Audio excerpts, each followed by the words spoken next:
If you want to grow fast, for anyone who's watching, this is one of the secrets, dancing and comedy. But you got to get out of your comfort zone. No one feels comfortable with someone else watching them dance. Are you comfortable now dancing? Most of the time, but I still have moments where I don't just get out there and just want to dance like in front of people. It does exude confidence, and it shows people as well that, hey man, like if you're having a bad day, watch this video, it'll make you feel better.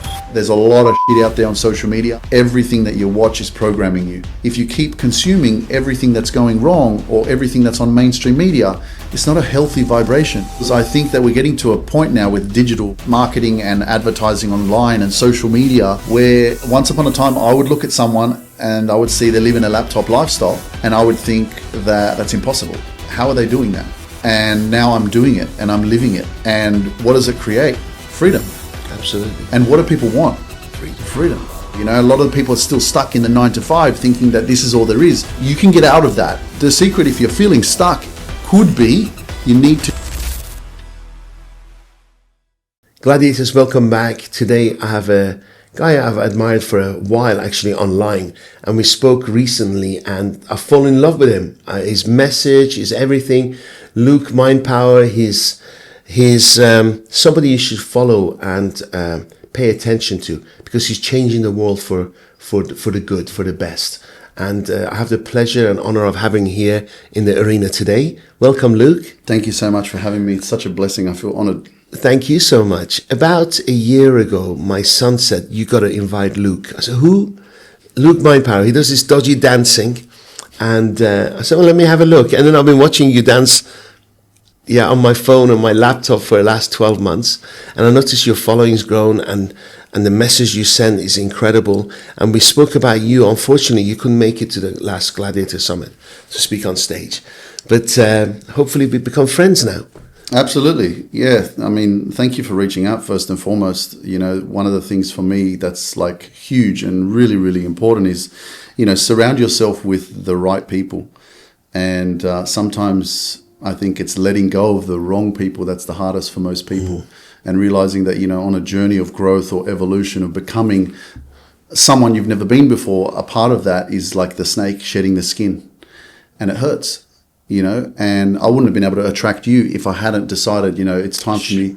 It's time for me to attract better people. It's time for me to attract people that, you know, are in my space or are doing something that I'm doing, you know, or are more successful than I am, for example. So yeah, it's a blessing to connect with you. And ever since I've, you know, communicated with you, you've always been so respectful, and you respond to me, and I'm just like, wow, Dariush is really kind, and you know, these are the kind of people we need more of that in the world. Thank you. I try. I made a mistake of giving my mobile number out to 3,000 people at the last summit, but I'm not kidding. I spent months trying to personally reply to everyone. It's tough. As the numbers are getting bigger, it becomes tougher and tougher, as you know. So I was reading your bio. Very, very interesting. Would you say you're an Australian? I mean, that's where I was born. Okay, but? And my parents migrated from Poland. So I grew up with the culture of the Polish culture. My mum dragged us every Saturday to Polish school to learn the language and to surround us. You speak fluent? I could say I'm fluent when my pronunciation is very good, but I don't know the whole, like, I guess, context of the like the whole language. But if you want to talk to me Polish, I can speak. Yes. You know, so I mean, I would say that I'm Australian, but my heritage is Polish. I lived in Wollongong. Do you know Wollongong? Yeah, I mean, yeah, absolutely. There was a huge Polish community there. Yeah. There's a lot of Polish people. Were you anywhere near there or no? I mean, I've been there a few times because, you know, I used to be a chauffeur driver, and some of the pilots would live over that side of New South Wales. Yes, beautiful countryside. Yeah. So tell me about your career. So you're Polish parents, Australian born. Yeah, so I think, you know, growing up through school, I think that's where, you know, without the confidence, I lacked a lot of confidence in myself. So before I go into the career, I'll kind of just take you back where this whole self-consciousness, What shaped you? self-awareness, like becoming aware of my physicality that was probably my biggest pain point, was not being able to accept my physical body. You know, I struggled with this being bullied, being called. Well, you're a big guy. There's nothing wrong with you. But back then, you know, growing up through 8 years old, 9 years old, 10 years old, I felt very, very judged and insecure about how I looked. So that was almost like something that I fixated on. Can I ask you, do you look any different to other kids? Or is it something that you thought now, you were as I've different? grown up, for example, I have a nephew who... Well, you look at your picture when you were 8. Do you think, oh, I look like everybody else? But I felt that I was the only one being... This is the thing. It's not about what you look like. It's how you feel. So if you feel like shit, if you feel like you don't feel good inside, if you feel scared, you know, I was always scared. Like, I could not handle confrontational situations. I would freeze. You know, so I never had any confidence in myself. And I look at it now and I'm like, well, whose fault is that? Or like, where was the environment or the family or the support that I needed that I didn't get? So I struggled from, you know, early age, realizing how I felt about myself and what I looked like in the mirror. And so through my teenage years, through my whole 20s, you know, a lot of alcohol, like just, I guess you could also see that as being standard for most people, you know, drinking, taking some drugs, party. Every weekend's for the party, gambling. It was a distraction. Gambling, you know, and drinking, and then lots of relationships, which were, I guess, just part of the settling of like, at least I'm in a relationship, or at least I've got someone. At least somebody approves me. I think so. I look okay. I'm okay. But I didn't really know myself. So it's almost like I've always felt delayed. Like I'm 40, but when I was 20, I felt 15. Yes, I understand. And I still feel the same like that now, where I'm only just starting to like really step into my power. Wow. You know, it took me a little bit of time. Let's go back a little bit. Do you think your upbringing was something wrong with it that made you feel that way? Do you feel like your mum neglected you, your dad neglected you, was lack of communication? Do you have siblings? Do they feel the same I've got thing? 3 older sisters. You were the only and boy. I'm the youngest. Okay. So watching them grow up, watching them be in a relationship, get married, have kids, and then I'm the little brother, you know. So there's a lot of like complexities here with my relationship with my family, because I was always kind of not looked down on, but like, that's little Luke, let's look after him. So you almost unconsciously fall into this like expectation of they're going to take care of me. So I was living there for a long time, living in one of my sister's house, in the other sister's house, them looking after me. Don't worry, bro, you don't have to pay rent. We'll look after you. So you never, it took me almost longer as well to realize, bro, you gotta be responsible for yourself. So you had love. Yeah. You had plenty of love. Yeah, There was yeah. a lack of love. Yeah. But it was just almost too pampered. Yeah, like that's prepare you for the we real gotta look world, after him, you know. But at the same time, no one really knew how I felt inside. And I didn't even know how to express it or realize that I didn't feel good, you know, because it was just, you just fall into like the environment, you know. And then the natural thing that happens is like because of the lack of confidence, what happens? You compare yourself to your friends. So all my friends all of a sudden in relationships, getting married. But for me, it wasn't happening. And so then you fall into insecurity. What's wrong with me? I'm not good enough. Why can't I meet the right person? There's nothing wrong with this, but I thought, I went through very similar things. Everybody I knew was in relationships. I thought maybe I'm gay. And there's nothing wrong with that. I'm just saying, maybe I've got issues with relationships, heterosexual relationships. And I actually realized I wasn't, but it's okay. Yeah, I'm not saying anything homophobic here. It's just I had doubts about my sexuality, thinking, why is it that I can't form a normal relationship? I don't know if you went through those thoughts. Yeah, similar. But I think the thing that I realized was that I just had to evolve out of dysfunction. I had to evolve out of fear. I had to evolve out of knowing that no one's going to help you become successful, man. Like, that's on you. Like, you got to wake up. You got to stand up for yourself. You want to attract a better relationship, or you want to attract that dream person. Well, become the dream person that person's going to look at you and go, that's my dream person. That's the thing that I didn't understand for many years. How old were you when you realized that? Well, I was 33. My grandmother passed away in Poland. I flew there with my dad. We went for the funeral. And that was a moment for me where, I was a driving examiner working for the government. So I was taking out people for the driving test. Yes. And giving them their license if they pass or fail. I was driving as a chauffeur driver at the same time, so I had 2 jobs. And then when I came back from Poland after the funeral, I just had this moment of awakening, like you would say, spiritual awakening, where I said, you know what, I'm done. I got to leave. Like, I'm moving to Poland. So I'm like, for anyone who's listening right now, what's the secret to your success? The secret, if you're feeling stuck, could be you need to change your environment. Because I knew, like, I was there for everyone. I was like, every invitation, I was a yes, I'm there.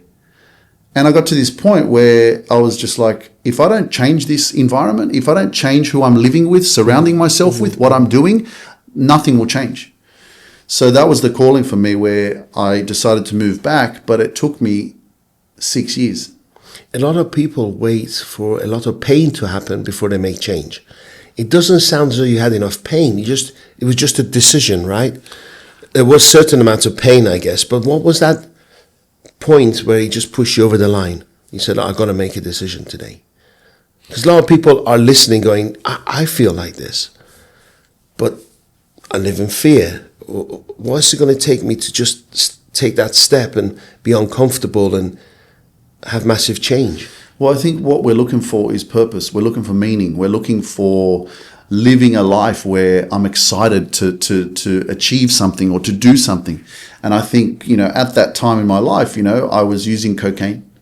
So that was a very, very, something that was being used quite often. More often than just your normal weekend, and that was almost a distraction, but it was almost something to look forward to as well, because you worked all week, and then you were just like, and I always had it, it was so accessible for me, and that was something that also was, I guess, eating me alive, and so I had suicidal ideation, it was like feeling rejected. Every girl or that these experiences with women were always very I just couldn't attract that right person. And if I thought I did, I'd be desperate for it so much that I'd push him away because I'm too insecure and I'm like too needy. Yes. So the pain came, a lot of it obviously from not feeling good enough within myself because of how I looked. So I never could like really love myself or connect with myself. How you felt you looked. That's the thing. Yes. Right? How you felt about yourself. Yes. Because when people look in the mirror, they see what they want to see, but not necessarily what other people see. No. If I saw you, I would have thought you were a normal guy, good-looking guy, tall. Well, you don't see yourself. No, and this is the thing. I think many of us struggle with this. I remember working at this government job, and I walked into the office the first day, and one of the guys that I became quite close with, he said to me, he goes, "Man, you walk in and you're tall and you're handsome and like you look so confident." And I remember him saying that to me because that's not how I felt. That's what actually has protected me and has had my back, like as I grew up, because no one really would ever try to confront me because of my size. Now I feel a lot more confident with who I am, but I'm not a confrontational person. I don't want to have a fight. I'm not interested in that. I'll walk away. Yes. I'm a lover, not a fighter. I've always been like that. I'm Jesus. Jesus was someone who would let someone hit him over the head and not do anything about it. Yes. You know what I mean? Like slap one side of the cheek, slap the other side. Yeah.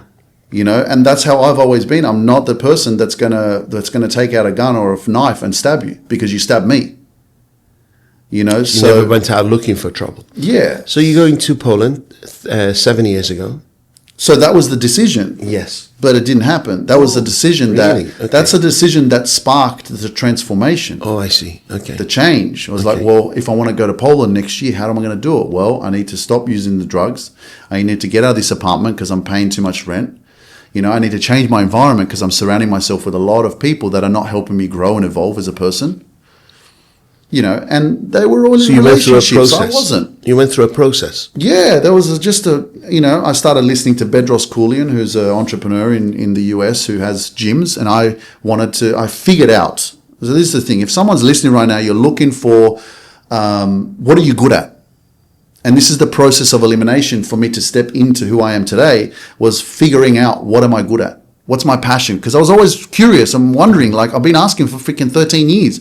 Who am I? What am I good at? What's my gift? Yes. And I truly believe we all have it. There's something in there that you just haven't discovered yet because you haven't given yourself enough time to spend with yourself, to go through a bit of a process of elimination or changing your environment so you can quiet down all the noise and maybe all of the distractions, the indoctrination, the culture, that like, who are you when you're not with your family anymore? Who are you when you're not with your friends anymore? That's what I went through. And that's what I figured out was I'm going to disconnect myself from my religion, from the culture, from my family, from my friends, because I wanted me. I was lost. Wow. And at 33, 34. Exactly. Nothing, so young. I wanted to find out, like, am I them or am I me? Like, how do I find me? Well, if I keep staying around them, being family, friends, how they're living their life, because that's where I was. Like, everyone's married, having kids, all this. And I'm like, I would always get invited to friends' places, to birthdays, christenings, like babies and this and that. And I would always get asked, have you got a girlfriend? Like, when are you going to, like, get married and stuff? You know, my grandmother, I mean, like, she would always say, like, when are you getting married? My dad, when are you getting married?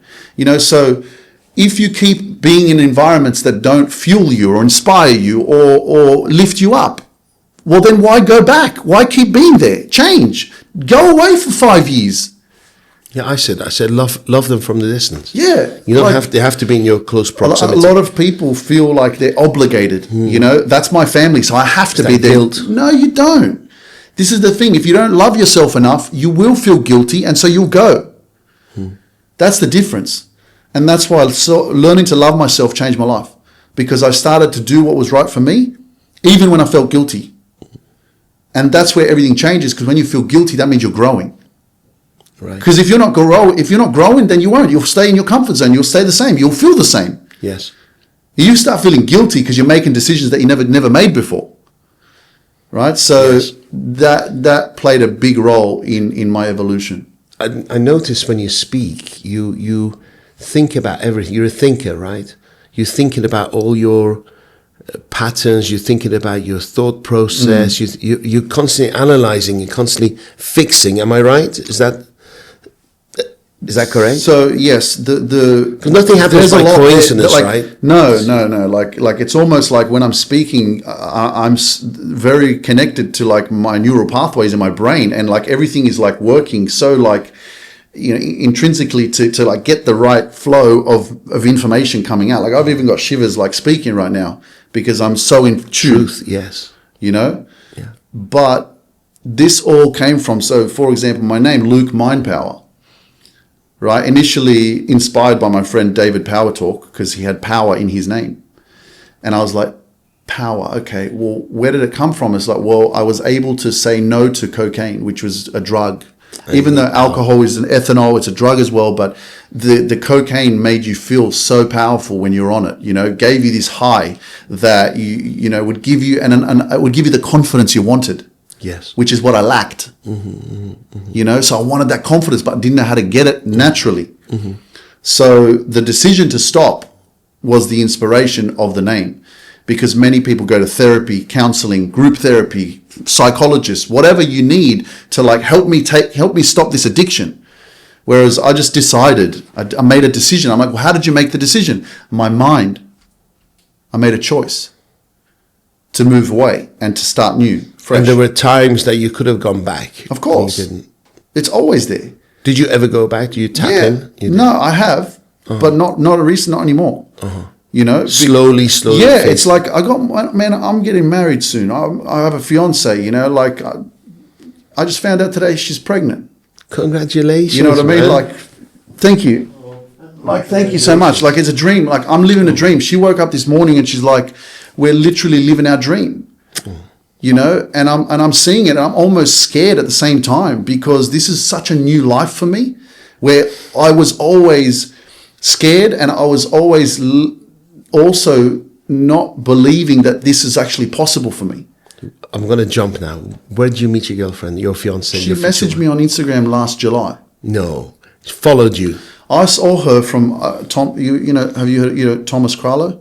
I've heard of. Yeah, he's a crypto Dubai millionaire, and his post was of him in a Nissan with his girlfriend, with a standard car. Yes. And then him in a Ferrari or a Lamborghini with his missus, right? Where they grew together in their relationship, where she's been by his side from when he had a Nissan, right? Yes. To now him and his wealth. Yeah, I follow him. Yeah. Is it real? Is he real? Is it real? What? His lifestyle. Seems like it. Yeah. But anyway, he posted something. She commented on it. Is he Polish? No, he's Latvian. Okay. I think he's Okay. Latvian. So she commented on that, like some big chunk of, she's Text. living in New York at the time. And I saw it because, I've been seeing some of his content, Yeah. So I read it, and then I saw her name, Yulita, holistic hypnotherapist. And I was like, click, had a look at her profile. Hello. And I'm like, Polish, dark hair. I was still stuck in this like old version of me with like this picture and expectation of what I thought my wife would look like, what I thought my future wife would look like, and that wasn't her. So I looked at that. I looked at a few of her reels, Instagram, this and that, and I was like, nah. And I left it because I'd invested a lot of time into recently dating apps and all this shit. Because I got to this point when I was here last year and I was just like, what is wrong with me? I'm 30. Still. I'm 39 and I've got like over 3 million followers on social media and I can't meet someone. I can't be in a relationship. Surely there's somebody out there. Like I was literally like feeling like shit because I was just like, doesn't make sense. So... And then I just saw her, I looked at her story and I left it. And that's why I wasn't interested in pursuing because I didn't want to go do the chatting and back and forth. And I've learned as well that the virtual world versus seeing people in real life is completely different. What you see on social media versus what you see in real life is two different things. Yes. And so I didn't pursue it. But then 2 days later, she messaged me because she saw me look at her story. Oh, of course. And she's like, Luke Mindpower, who's this person? And so she looked at my profile and actually what inspired her to message me was she saw that I did a story cooking Polish dumplings. And it says, when you don't give up on your dreams, you'll get to make pierogi in Poland. Wow. And she saw that, she laughed, and so she messaged me and she said, I love your energy and it's nice to meet someone who's doing something similar, with a similar mindset. Yes. She says that she wasn't attracted to me and she wasn't interested. I believe her because I know her style and who she is. But it was the mindset and the energy that pulled you Yeah, through. it was just like, I'm just going to message this guy because he seems cool, not because I want to date him. And then just as we started talking, there was a lot of synchronicities and one step at a time. I still wasn't convinced. It took me a while for me to like realize that she's the one. Because you could constantly self-sabotage, right? 100%. So, yeah. 100%. I'm living in this perfectionism mindset of a man. I was very heavily invested in porn from a young age. Like one of my sister's ex-husband who's dead now, he was the first one to give it to me. And I remember the first time of getting those VHS videos, hiding it I had this oven in my room, not an oven, a fireplace. It was not a real fireplace, but you could open it up. VHS and I was able to hide the porn videos in there. And so the porn like almost fucked up my head so much that now my expectation of a woman was, if she's not perfect, I don't want to be with her. And sorry we've gone down this route because I've thought about it. Because in porn they do certain things that maybe your wife wouldn't or normal relationship wouldn't. Of course. Is that part of what you wanted as well on the connection side, or? I mean, obviously, being exposed to that, you can lose yourself in like, well, if you're watching this and that's going on, that's normal. Then that has to be, yeah. But I think it's a natural evolution of who you are as a person to treat your partner with respect and love, and for you to do things that make each other happy. Sure, simple. You don't think it's balance? Absolutely. You can have that as well, and they have this. Yeah, I mean, it's obviously a private thing that you would agree with or whatever. But if you choose to, that's it. It's just you love each other and you do whatever you feel is good. I just think we're going down the world where we're very, very separated. It's very extremes. People forget that you can have a balance in the middle. Now you go to the States and there's extremes of left and right, and people are very angry towards each other. I don't think COVID helped. I remember this is my personal opinion, the first time COVID came, people were like, a bit scared and you're going to die from this. And one person in my apartment block got sick and everybody wanted to know which apartment, avoid that floor. And we're very cautious. And I chose not to wear a mask. And slowly people got angry, if you remember. If you didn't wear a mask, you were irresponsible. If you didn't take the vaccine, you were going to be the one who's going to spread and kill old people. And I noticed this human transformation towards each other, and a lot of anger came out. Do you recall that? Yeah, I mean, my mum was, don't take the vaccine. I went to they had some protests and stuff that they were doing in Sydney. You didn't have it. I didn't have it. No, I didn't have it. Thank God. I was actually like, while I was building my platforms back in 2020, like I still hadn't started my business. I still didn't really know how it was going to evolve. I was posting content on TikTok, and I was actually starting to get very invested and vocal with because there was too many things shared on social media, which was scaring people. Yes. So the mainstream media, right?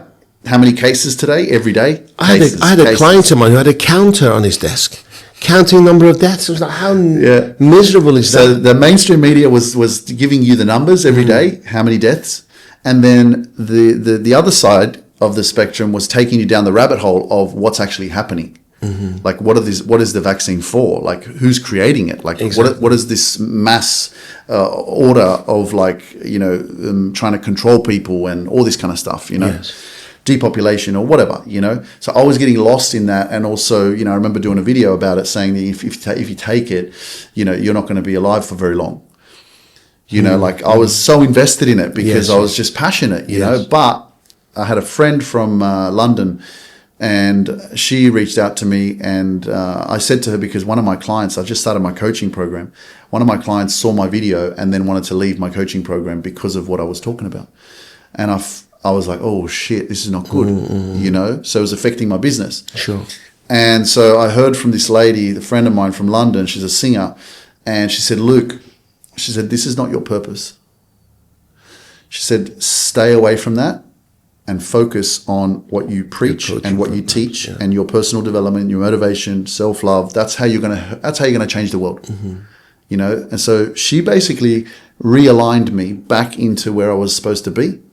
And it made so much sense and that's why I always say the same thing, focus on what you can control. Mm-hmm. I said, because there's a lot of shit out there on social media, but guess what? Everything that you watch is programming you. And if you want to have a positive mindset, if you want to stay calm and peaceful, if you keep consuming everything that's going wrong or everything that's on mainstream media, it's not a healthy vibration. I agree. What part of the reasons that I've slowed down, because I've just got exhausted with what's happening in Palestine, and he says, because there's nothing we can do, nothing. But it's exhausting. Yeah. But at the same time, I don't want to be ignorant not to see it. Of course not. Of course it's not. But it's just such a difficult, some of us are in such difficult positions where we still have to take care of ourselves. We have to find other ways to be able to make a difference without us losing ourselves because we're constantly exposed to negativity or fear. Movies don't help. We're not realizing how much of an impact violence has on our mind. Yes. How it changes the energetics of our body, because everything is from a thought and everything is programmed from your brain. And so if you have a lot of fear, a doubt, anger, violence, all of that is subconsciously programmed into your mind. So it's like, yeah, go and watch a movie and like go and sit there and let it absorb into your brain so that you have nightmares. You know, we don't realize that, you know, so it's not, you said balance before, and that's the secret to happiness. That's the secret to life. And being aware of what you think in the conversation you're having with yourself in your mind. I'm going to Krakow with my family in Poland. Beautiful. And the Auschwitz, the labor camps, death camps were there. And what saddens me is that it looks as though people are as cruel to each other as they were 70, 80 years ago. And that's what I would have thought we moved on. And I'm very optimistic towards the human race. And I'm always hoping that we grow and we learn. And hopefully this old farty generation who's messing it all up is going to go. And people like your children will make the world a better place. I really do. Yeah, I mean, there's always going to be countries or people that have not evolved, you know, but I think that we're getting to a pretty amazing place at the same time where people are becoming more aware. You know, like one of my recent clients that joined one of my coaching programs was 80. Like even people at that age are looking and trying to find answers or find more purpose or find more meaning or go through some sort of healing. Sure. You know, so it's never too late to change. Beautiful. You know. So you decided to move on. Do you ever move to Poland? Yeah. So last year was actually when I was here in Dubai. My nephew got sick. I don't know. How did you end up in Dubai from Australia? 2023, I went to, you know, Vancouver. I flew to Vancouver to have a break, holiday, whatever. And then I came back because I was looking like, where do I go? Like I was thinking, I have to move. I want to move. And I thought the US is my place. The US is my market. I lived there for a few months as well. I've got family in Chicago. I love Chicago. It's a beautiful place. And a lot of Polish people there as well. So I got lots of family there. When I came back from Vancouver, then I was talking to my business coach because I thought Vancouver is very similar to Sydney. It's very multicultural and I'm not very far from the US. Oh, so you're in Sydney in Australia. I was living in Sydney. So I was thinking that maybe because of the Commonwealth, the Australian government is Commonwealth, Canadian government is Commonwealth, I thought it'd be easy to get a visa. Yes. And I could move. Yes. But then when I came back, I spoke to my business coach who I was working with at the time, and he said, no, bro, go to Dubai. Wow. He's like, go to Dubai. So he connected me with a company here that does, you know, organized companies, visas and all that kind of stuff. Okay. And I flew a couple of weeks later to visit some staff that I've been working with from the Philippines for the last few years. And I was like, I want to meet them because I keep working with them online. I've never met them. So while I was in the Philippines, I had a meeting with this company here in Dubai. And they said, you know, this is the price. This is what it looks like. Man, I was like all in. I said, and physically, you've never been before? Where? To Dubai. Once, but through like a 1-2 day stopover when we were flying to Europe or back. What a big decision. You know, but it just made sense. And all along you were by yourself. You thought, okay, it's just me. Yeah. Wow, amazing. And then you moved here. Yeah, and then I moved here and I was here for about 4 months. Okay. And then my mum got lung cancer. So Is she still with us? Yes. Oh, thank goodness. Yes. So so August I had to go back. So I've just been moving. Like I went back to Australia, stayed with my parents for a bit. Then September I had events in Laguna Beach, speaking at an event in Atlanta. Following month, then after that flew back to Europe. Then came back to Dubai. So it's just been a lot of like moving. And then last year was when I actually was able to go. Okay, I'm moving to Poland. Okay, so that's where your home is right now. So that's where I'm going to be, like, kind of permanently. But I'm always coming back here, you know, to 3-4 months out of the year. So maybe one day it'll be permanent, you know. But Poland definitely is a soft spot, and it has evolved a lot. It's a very, very upcoming economy. Yes. You know, over the last 20 years, I've watched it. Like I remember being there first time 2004. And you couldn't walk down the street with your gold chain on. You know, all my cousins were telling me take it off because someone will try and steal it off you. But now it's still, even though the good thing about it is that it doesn't have a euro. Mm-hmm. It still has a Polish currency. So, yes. And I traveled to Germany. Was it Corona? What is it? Zloty. Okay. So it's still very relatively cheap. Yes. Compared to if you go across the border to Germany. Yes. Oh, it's crazy. No, I was in Krakow last year. Yeah. Absolutely loved it. Yeah. Absolutely loved it. And I love the Polish people.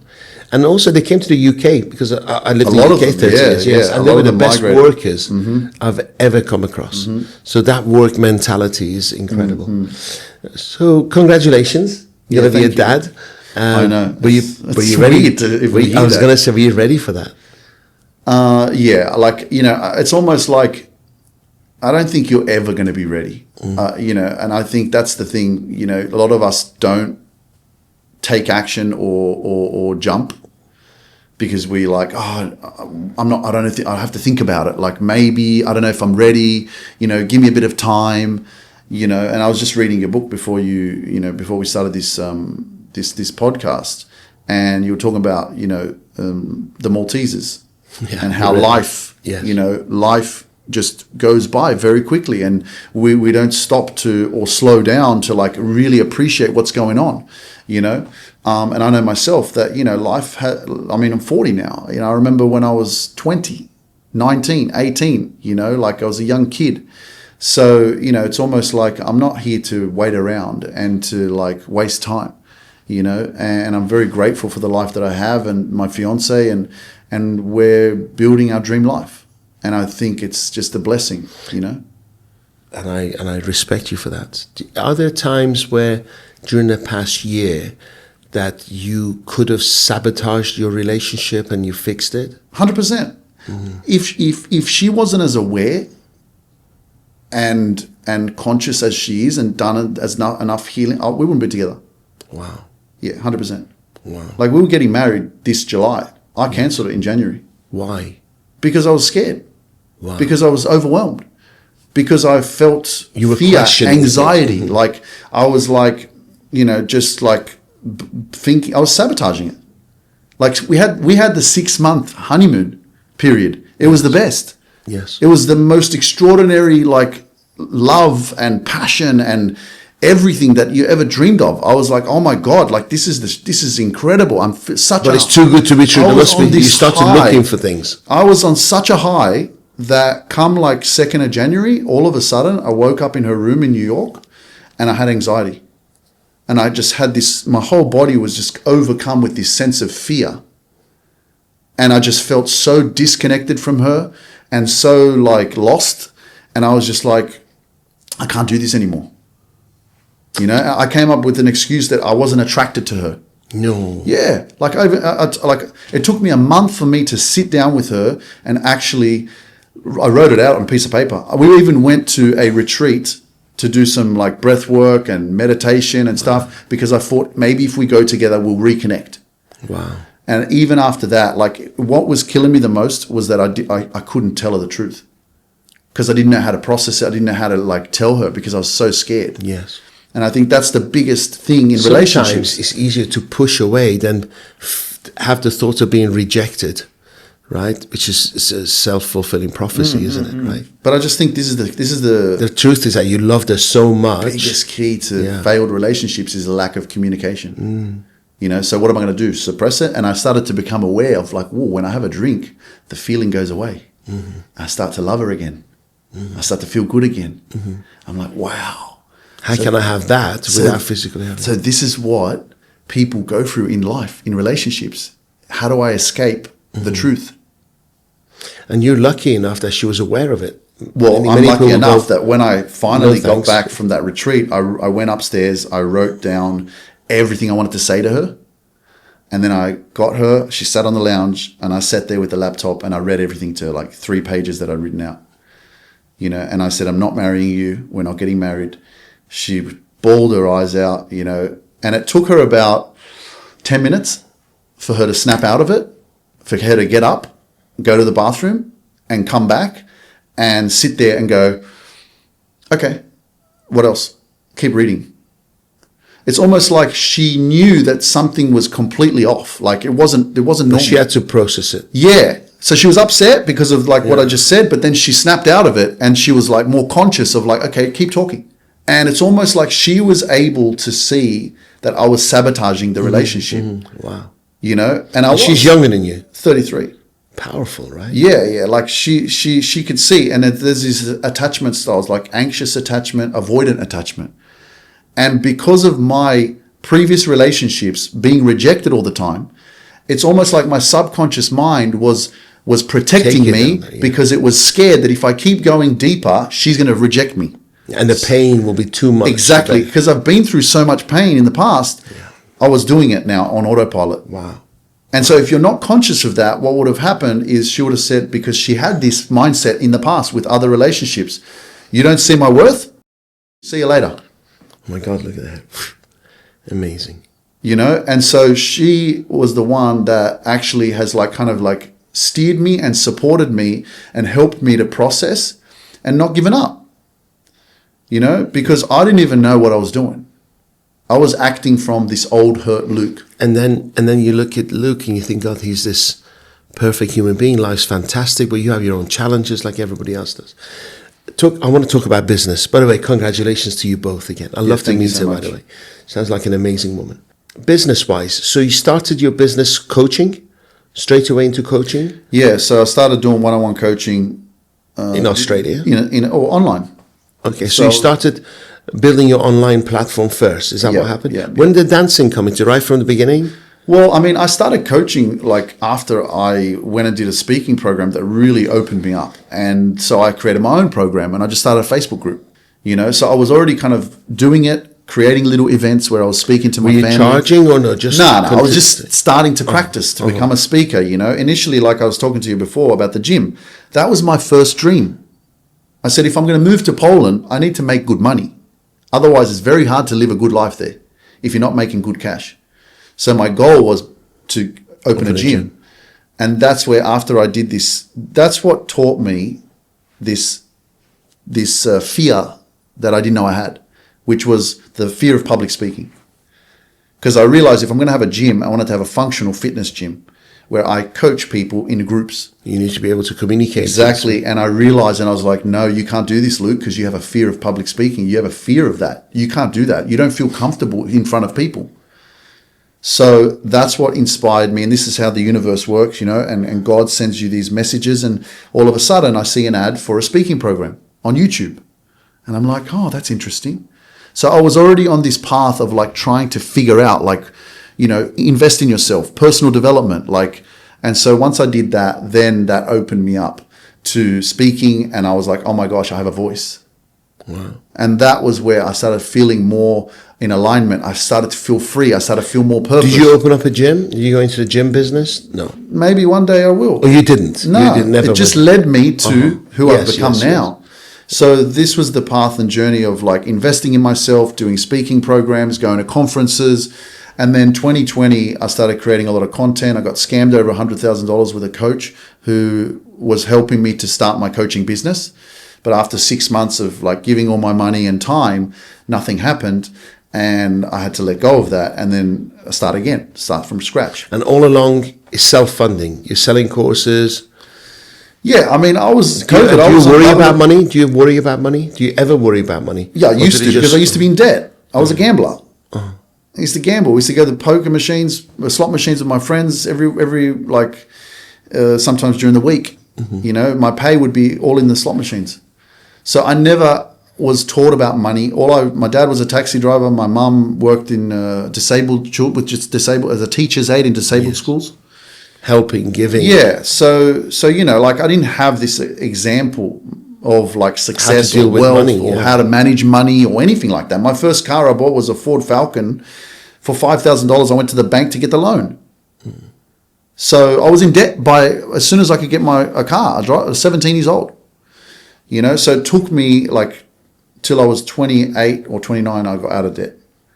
You know, but now it's all just, you know, a process of like, okay, start the business, learn how to coach, create a coaching program, use social media, be consistent, create content. You know, my first viral video on TikTok was 13 or 14 million. Wow. But that wasn't speaking, that was dancing. It wasn't dancing, actually, it was comedy. So before I did the dancing, I was doing comedy. Yeah, because I realized that it's something that there's two things that get people's attention, dancing and comedy. If you want to grow fast, for anyone who's watching, this is one of the secrets. dancing and comedy. But you got to get out of your comfort zone. Most people don't want to see, no one feels comfortable with someone else watching them dance. Are you comfortable now dancing? Most of the time. I'm like, if you like, No, good football. tell me to go to Dubai more and dance in the middle and do some content, I'll probably do it. But I know that, like, I mean, a lot of places in Dubai, they don't like you to do that stuff, you know, and that's fine. I've danced at the fountain. It's relaxed a lot since, by the way. Yeah, I know. But last Before year I it was danced terrible. in the fountain, and the security came and told me to delete it. Literally, Yeah. why? Well, because they said this area is not, you know, you can't record here or something. And it was using a phone or proper cameras? No, like I had my phone. Even then they spotted it and came and Yeah, said, he came up and said stop, and I said okay, fair enough. So there's some places where they don't permit it or whatever, and I know it's relaxed continuously, but I still have moments where I don't just get out there and just want to dance like in front of people, you know. But it is part of my brand, you know, so I do it, and because it does exude confidence, and it shows people as well that, hey man, like if you're having a bad day, watch this video, it'll make you feel better. do you ever have dance classes? No. You're pretty good. I know, but it's just something that I've kind of picked up, and it's just been a part of the business now. So when I do events, the dancing is a They big part of expect it. you to dance, yeah. You know, because that's what people see, you know. So, yeah. Shame you didn't make it to our event because I wanted you to dance. Well, and you know, I saw your event and I was just like, oh man, you know, sometimes the timing is, Yeah. you know, but I know that what's meant to happen in the future is already, maybe it's unwritten, but maybe it's already destined. Sure. And I'm sure that there's something that'll come. Is it for us. Thank you. Is it possible to? A lot of people think. Well, I think that if I've got to be taken seriously in the world, I can't laugh too much or I can't dance. I'm a serious guy. That's what I think. Is it easy or difficult to convert somebody saying, "I love your videos, Luke," and then converting him into buying your courses? Well, the one thing that Because I didn't know you did courses until we spoke. Well, this is the thing. We were at a beach club in Dubai a couple of weeks ago, and this lady and her daughter came up because we've got a dog, and they're like, "Oh my god, the dog's so cute!" And they were grabbing the dog, and we're like, "Yeah, hold the dog, take it," you know. And then afterwards, they came back. We were leaving, and my fiancée introduced us and said, you know, I'm Yulita, I'm this person on Instagram, let's follow each other. And she said, oh, that's Luke Mindpower. And she's like, oh my gosh, I follow you, you know. And she's like, oh, you're the dancing guy, you know. So I haven't realized, but I've had to consciously market myself continuously and consistently on my stories, through my social media platforms, that I can help people through my podcast, for example, you know, creating that content. Because a lot of people do just see my content as dancing, and they don't know that I'm a life coach. I'm a motivational speaker. I have coaching programs. Yes. I teach people how to grow their social media. Yes. I teach people how to become life coaches. But before, you know, I didn't realize that. I just thought, yeah, just keep posting this content and people will naturally learn about who I am. Yes. So, you know, this is all part of the process, you know, just, But put it out there. yeah, Put it out. The numbers are growing. yeah. How much do you charge for your courses? You know what I'm asking. Between 400 to 7,000. Okay. And there's a period of time. Do they get you? Do they get the thing given to them? The course? Yeah, or- so most of them are like self-paced. So, you know, and then some of them have online coaching. I mean, some of them have live coaching calls during the week. You know, I've got a so speaking you're program. busy all the time. You're out there talking to people, helping people. Yeah, I mean, I do have the live coaching sessions on Zoom during the week. And then obviously I'm working with my team. I'm creating content. I'm doing podcasts, you know, and just... It needs discipline, though, doesn't it? Because you don't have a boss. You're your own boss. Yeah, well, I mean, now, and this is why, like, I basically had to push myself a lot. And the business also, plus the clients, created responsibility for me. And I always would say this. Sometimes I would be going on coaching and I'm like, oh my gosh, I'm so tired, or, you know, it's a lot. I couldn't be bothered today. But I'm like, but you can't say that because I've got clients to serve. Wow. I have a client after here, and all day I've been thinking the same thing, all morning, all last night. I can't be bothered. You know, because I like hunting. I don't like doing the same thing over and over again.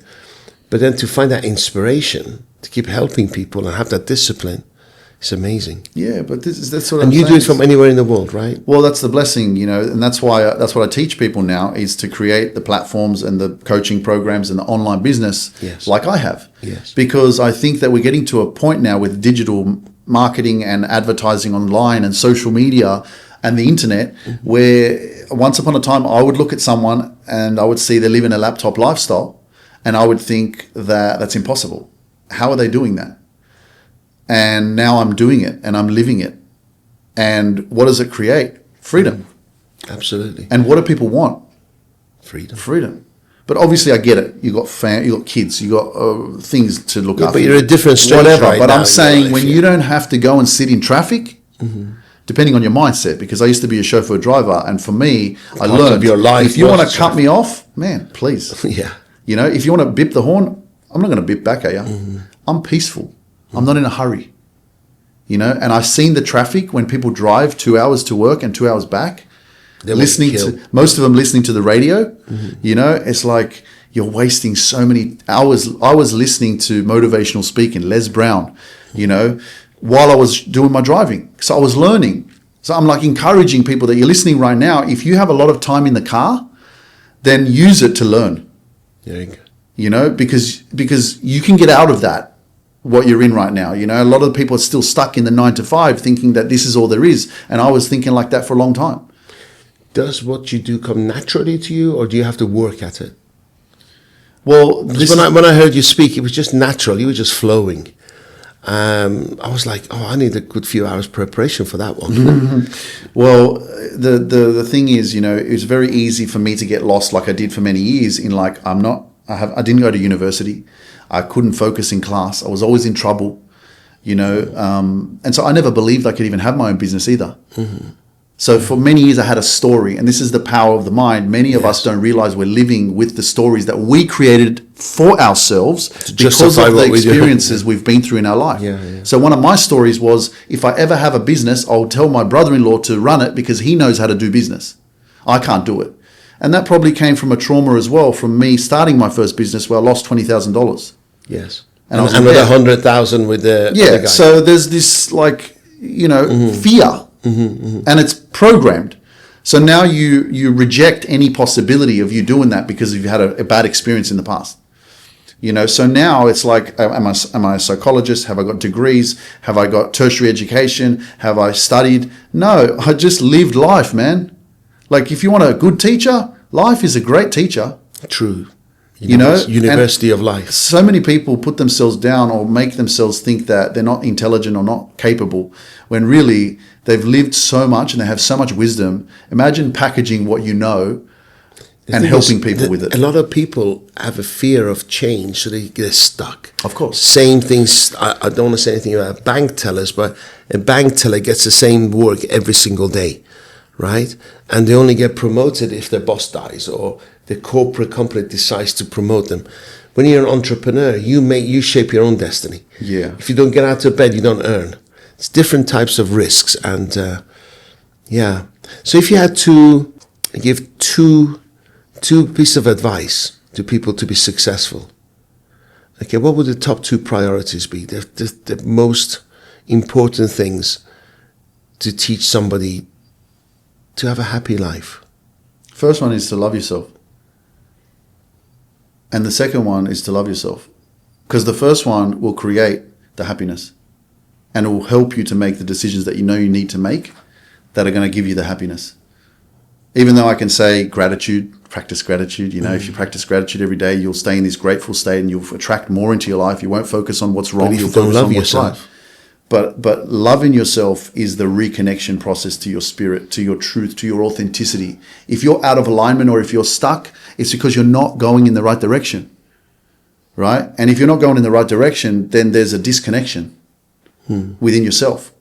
We discussed this. Because you can feel it. We're talking about a cup being full, isn't it? And the best way to be unselfish in giving is to love yourself first, right?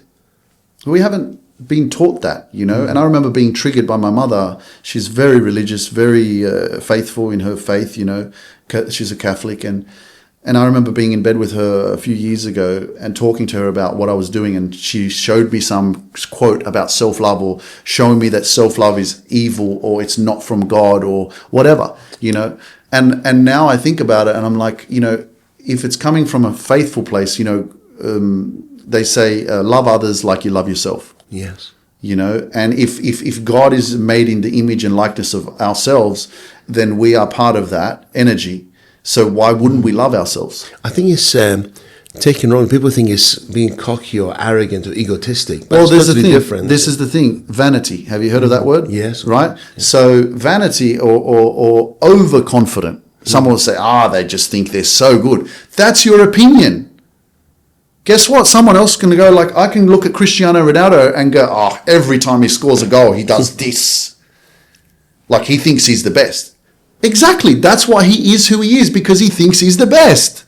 And he works at it every single Exactly. day. So it's not a matter of whether it's vanity. It's a matter of your opinion. And if you think that someone is too confident or someone is whatever, that's your opinion. But they may feel like, hey, I'm just being me. And I think he wouldn't be number one if he didn't have such high self-worth. Absolutely. Right? And backed it up with practice. Absolutely.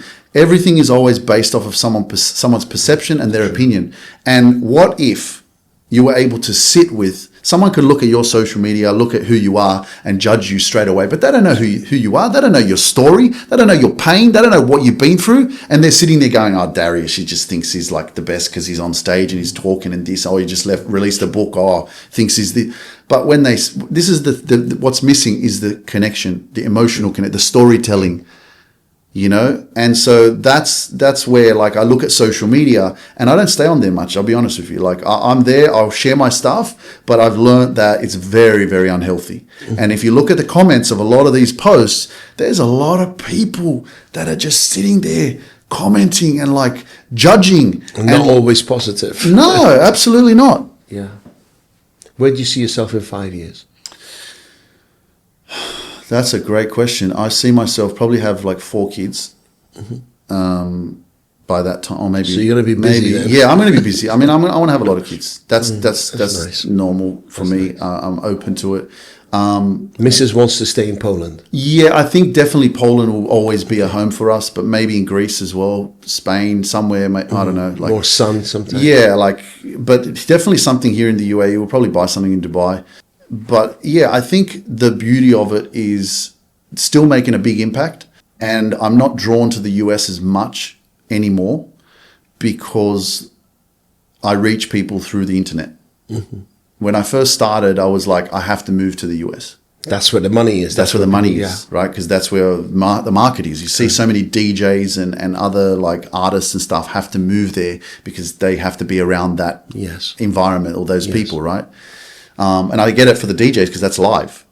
But guess what? I'm making an impact online where I can go, you know what? I want to do an event wherever I want to do it. Let's say in the US somewhere. I can do it for a week and then leave. Yes.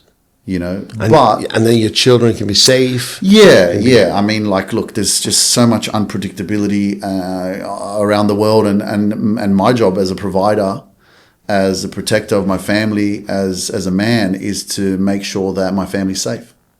So I have to make the right decisions on what I expose them to. Beautiful. I honor you, man. Thanks, man. I appreciate it. Let's do this again. Absolutely. And congratulations once again. Thank you. Thank you. Love you, man. Appreciate it. Love you, man. You still go to the gym, yes? I've been a little bit not as consistent. But you used to. But I do. It's always been a part of my life, but there's just been so many different things happening. And sometimes I drop out, then I'm doing more running on the beach. But I always like to stay fit and go to the gym. And you look good. Yeah, thank you. Appreciate it. I honor you, man. Yeah, thank you, man. Guys, I salute you and I'll see you next time. Thank you.